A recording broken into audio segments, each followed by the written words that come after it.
kobo boy ye kobuni dana samwa atam video yes won odi hu nkomo na nkomo adana samwa edi ewo boxing we hu no eye tietietia ma me kiremu kiremu bema woni djumadie edi kiremu bema woni musa wuyetre na wona ese woji adom nyame won sem na wode ma ema na ema tumi de bo practice Paul kan say ema embre eti yen bema yen so mamu yen kwakwa mo sa fi so wombre sa na adom nyame ayewom bema wonnim sa dininti oba kasem ti wo bema na wo be chirechirem bema wo ye tira na wo ye to wo sa abrante we na bibu beka lawyer power sama na the one chafe no be wugina sese dana sama kasema wo bema wuti esi wo konso na wo be chirechirem hwai ye di kunimo ye Philadelphia busia ye omayo ye dom asoja fo wom police fo wom lawyers wo ewom ayinfu wom ministers wom MPs wom any particular one for the Philadelphia muno and ya wo kitikiti we dada someone work akrama wa wo kaka consent ma for dada someone kasema una be chirechirem a chiremu bema wude wunnim se wude wo ba chire na wode aka asem na oba aka asem a oba aka asem a na wo na wo be yi ano yan adom nyame adawroma e de prophecy Adom Kyei-duah ache wiase nenum kasa ne yetie ne e de toto bible ho eye no kura because papa no nenum asem e da bible mu yeti ye so defeat o ye so defeat wo yire maboro ene kwa midi we na akwa adwuma ene midi we midi t-shirt na akwa adwuma midi papa ene akwa adwuma ye kukudufo ye so defeat eti mo amaju se maka se mama ye dai osompa Adom nyame dia ba betina wiase mu ananim ne na chi hwini wo onunkuto no ye ohene ye hufuo eti ye mompa ye bobe ye kukudufo eti enim se Adom nyame nkwa no ye ohene onunkwa na yekese onunkwa na kokoko ena midi ye a Adom nyame ena meme ho kirimi a Adom nyame ena ekuko bi ba mesade Adom nyame ye fa ko se obi biara enti abrante no kuntokwa na olusu ye no wo besa ko bio muna mo ye nyaachum wa kuma 9 we win 7 2 pe olusu ye tese agbo abere ewu se na eni patan ye se na nipa mpeyasem se na nipa gine ye ho ye de yetimo pinti ye wuka ye so ye kukudufo me wonu de Adom nyame na prophecy Adom Kyei-duah asam na nu kasa yama me na me waso bi mo ehu be yibo abusia ye nkamo wo bi otumi gina wo se kohwe abusia kohwe maame kohwe papa mpa oda so de wo mattress kotomano na siesie papa siesie obusia koso obusia fie ena abusia nyina chasudem wadwuma nipa wo nyina chasudem wu nua hunu se oye nyame yare papa sansam wo nyina no mo de ato de bema wo gon mase abrate te sawo dana samon sam obeka na bechechem Kristo nsam o tumi chechem dana samwa na wo kire no akodi politics echi na beka so ye dana samwa na nkuko ba ya asemwa ekuko ba ye dwuma mu na nkuko ba ye so a ya akodi politics echi o ye gusu gira dwum nyame mu madwini sha saka madwini sha enka mo be Bible mu say emra Yesu Kristo ni Peter dam Kristo ka che Peter say onante posomra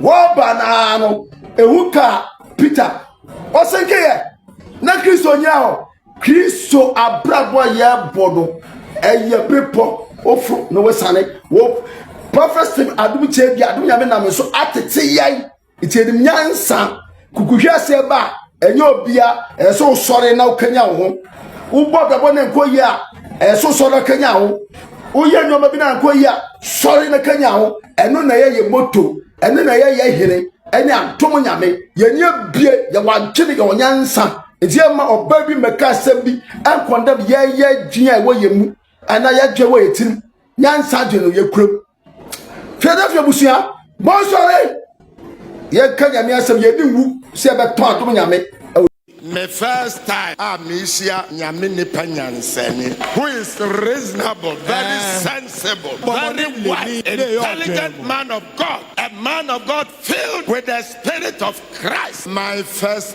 time under the sun. Or say ojina nipa abroso na 200 300 eno kasa na eya dan ne nua sofo bi atumi akasa ma nipa millions akotie no okakasa bebre sa nyame nipa no nyame nhyira ne ma Steven Adom me hunu nyansa eya nanka osoro ma me kwan enanka mefa sofo nyonko wo Ghana ha enanka ye anka sa sofo will surely be my best friend in the Lord. Mesre na sorry Nicodemus ni bia was a mantem hon bronu ana kuro was one mesre pa life for sa sorry na obenyankwa oya Philadelphia ba na wo ben no na wontumi nkwa wo movement dia wo ho a kosa sorry you will surely leave me say sa suffer is a true man of God. Na me boss rompire say adom nyame nhyira no asase said Peter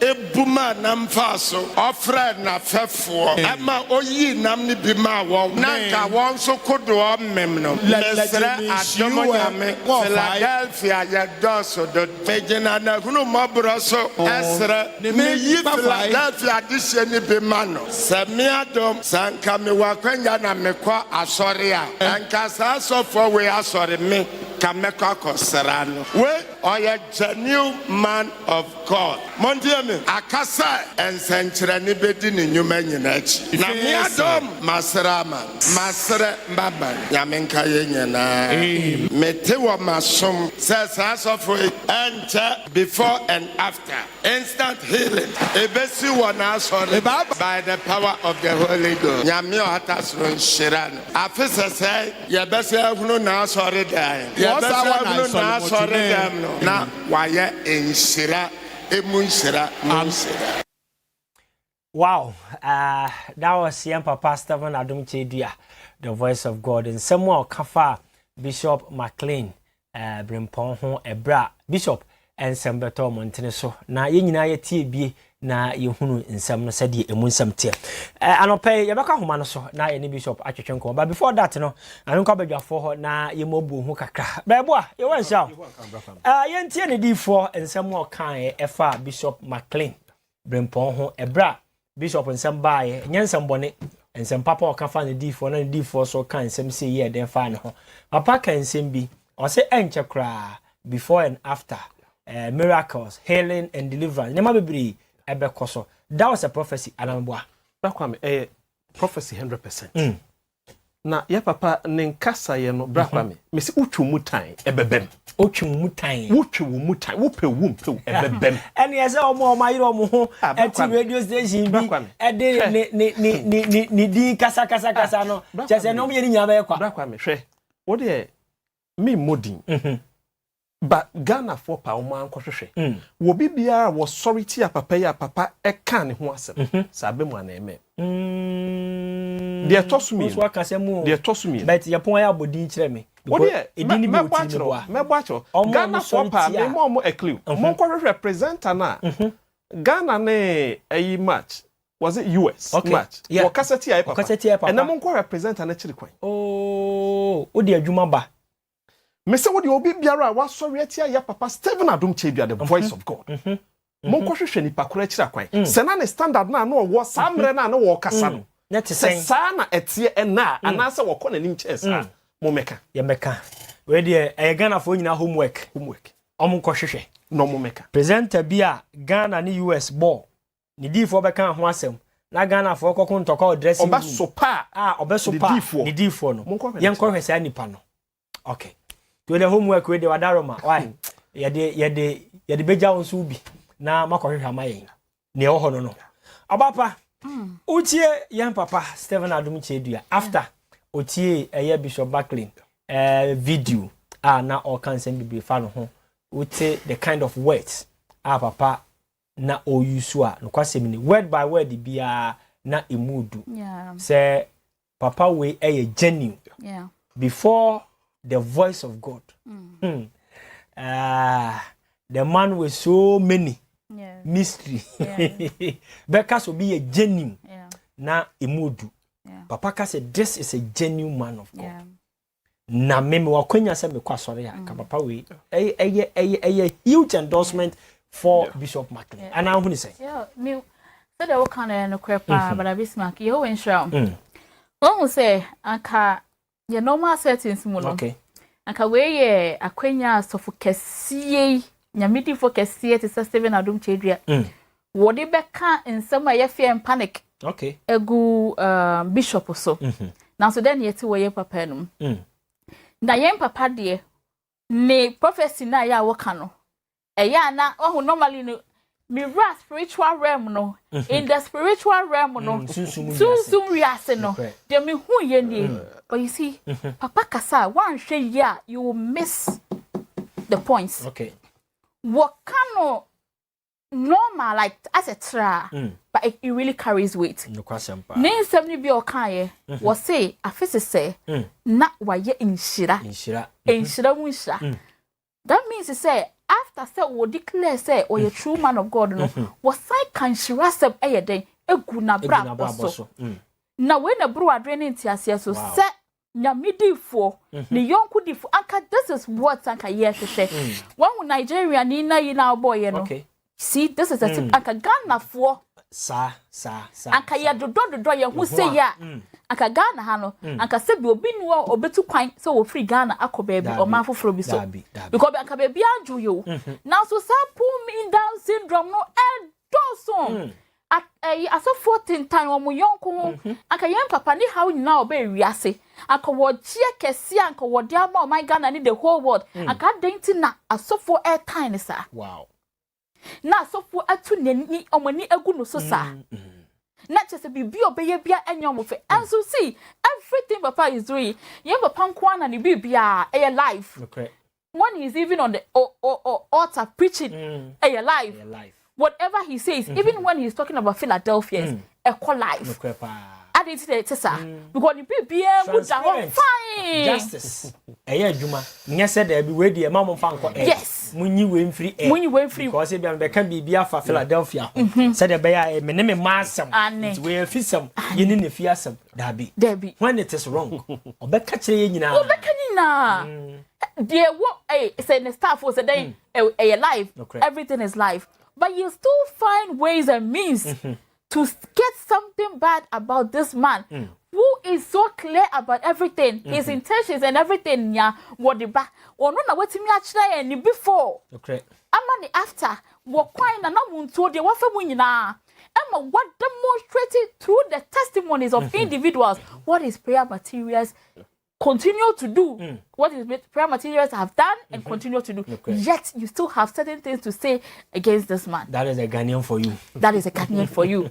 Perfect. So the Nigerian, he's right. So where is the lie? When I was watching, I was like, where is the lie? Ghana name person yonko Ghana ni bekoso. And it cuts across. Yes. As well, Bishop Mclean, as some more kind, and you said it. Yeah. Was it konya in shida papa in shida no? I say 1% to cry. 1%. So you see, we are saying the one key requirement for you na odo. It's in the Bible. Okay. Was it so bad do yonko se wo ho? Dr. Mclean do papa prekope. Na sa odo no ne man nyamidi fo so kan na ebie nanum asem e kan shira asem gu no so. Amen ne akwaya dansidie. Wow. Awa pa yo ensha. Don't count. Over. Yeah, Bishop Mclean, Benefo Brimpon, Salvation Chapel, a war a suya bois. Yan papa, minimum hopper, a brand of boss, Anna, Bokum. Oh, what was sign? A brand of Bokum. What's in Chian, so the baby and you have and I know I could minimum Quajo Quajoya or Sunyane. Actually, because you dance a TV swat, and I say, watch radio hoping. You're going to say now to school. Now, school wants them the engine van to do any good. And you know, we are Morty. Okay. When you want the idea, Ava, yeah, hey.